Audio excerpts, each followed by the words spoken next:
Nós vamos tratar de um tema extremamente importante, que é a insônia.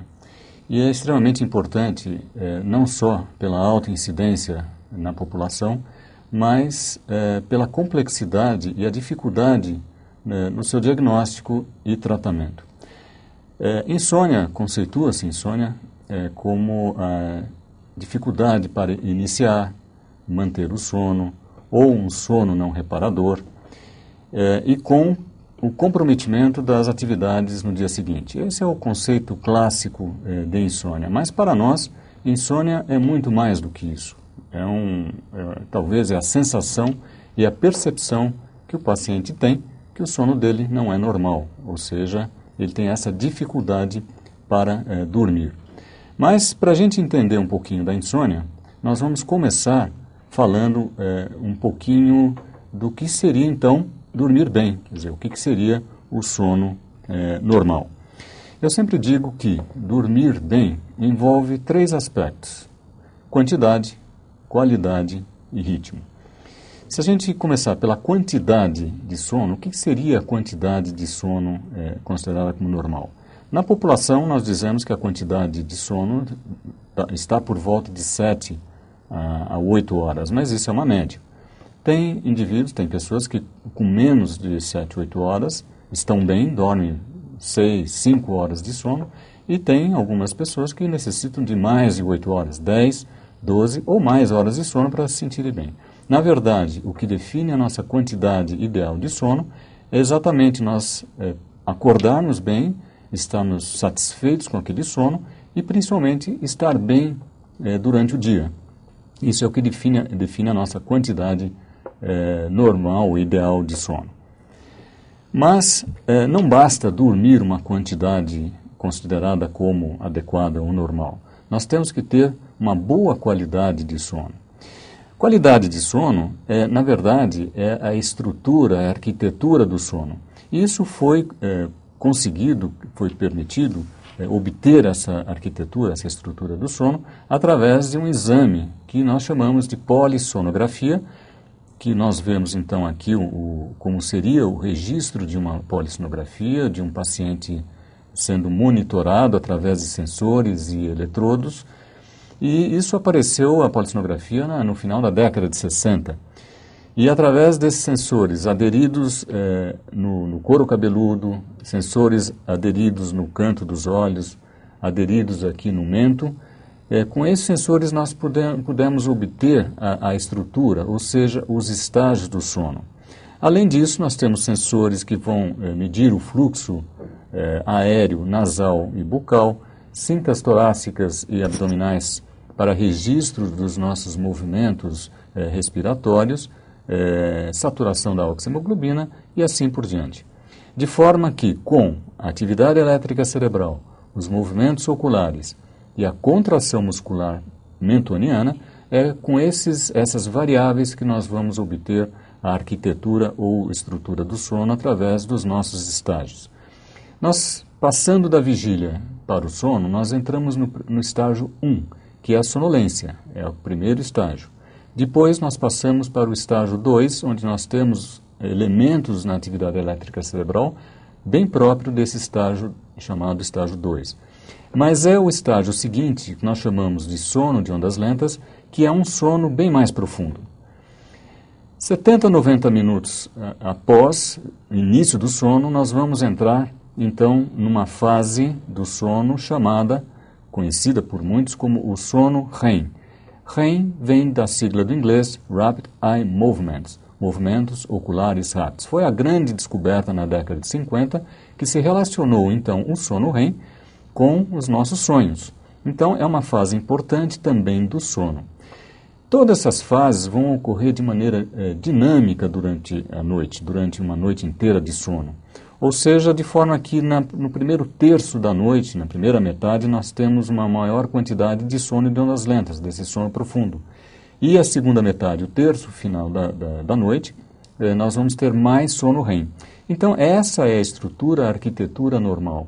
Qualquer interferência nessa estrutura do sono, nós vamos ter um sono de má qualidade. ou através da redução desses estágios importantes, ou através até de aumento de despertares durante a noite, sejam despertares prolongados, ou chamados microdespertares, que muitas vezes o paciente não tem conhecimento desses microdespertares, como ocorre na apneia obstrutiva do sono. E o terceiro fator, então, além da quantidade, da qualidade do sono, nós temos o ritmo, ou seja, nós temos que atender ao nosso ritmo de vigília e o nosso ritmo de sono.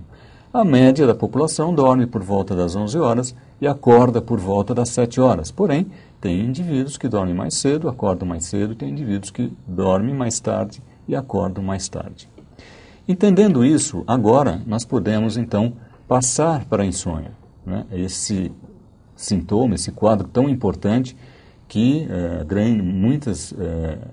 até 20% da população passa a referir noites mal dormidas ou noites de insônia. Nós vamos colocar a insônia dentro de um contexto mais abrangente que nós chamamos de uma visão sistêmica da insônia. E veja aí ela no centro de tudo, e nós começamos então falando de vários fatores que compõem o que nós chamamos o universo do insônia. E é claro que o fator, talvez, importantíssimo, porém não tão bem conhecido do ponto de vista de descobertas ainda em relação à parte genética, mas é o nosso fator constitucional, é aquilo que nos predispõe a ser ou não insones durante a vida. E talvez, sem dúvida, né, o fator genético seja o substrato que está gerando, então, esse fator que vai predispor o indivíduo a ser um insone. Junto do fator condicional ou genético, ele cria um substrato, talvez biológico, né? No sistema nervoso central deve existir um substrato que deve estar acoplado a esse fator constitucional. E, então, esse fator biológico tem sido estudado durante já alguns anos, qual seria o fator biológico, esse substrato, que predispõe o indivíduo a ser insone. Atualmente, o que é muito importante, o que está muito relacionado nesse fator biológico com o insônia, é um aumento, que nós chamamos de um hiperalerta, um aumento do estado de vigília, talvez. Esse hiperalerta no insônia parece que é um estado contínuo, não só durante a noite, durante o sono, mas também durante o dia. E talvez a estrutura mais importante que gere esse estado de hiperalerta é, sem dúvida, o eixo hipotálamo-hipófise adrenal, como nós estamos vendo aí nesse desenho. O eixo hipotálamo-hipófise adrenal é uma estrutura do sistema nervoso central que põe em conexão, principalmente através do hipotálamo, estruturas importantes do sistema nervoso central responsáveis até pelas nossas emoções. E através da hipófise e a adrenal, que vai perifericamente ter a liberação do cortisol. Então, é um eixo que põe em conexão o sistema nervoso central com toda a nossa periferia, o nosso organismo. Nós sabemos que no hipotálamo, o eixo hipotálamo-hipófise adrenal, ele está correlacionado com o núcleo supraquiasmático no hipotálamo e é regulado pelo ritmo circadiano. E o efeito principal perifericamente é a liberação do cortisol, que ocorre principalmente, normalmente, no início da manhã, e existe uma redução na sua produção na primeira parte do sono.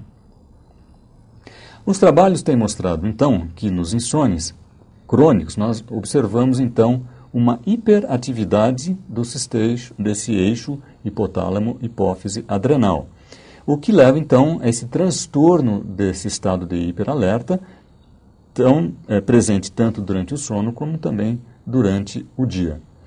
É o que nós chamamos hoje, né, o eixo hipotálamo-hipófise adrenal, relacionado com o nosso estresse, né? O estresse é um termo muito geral que nós colocamos hoje no dia a dia, na vida, durante os fatores adversos que nos impõem e que nós falamos, né, que nós estamos estressados. Mas o estresse está intimamente ligado a essa hiperatividade do eixo hipotálamo-hipófise adrenal.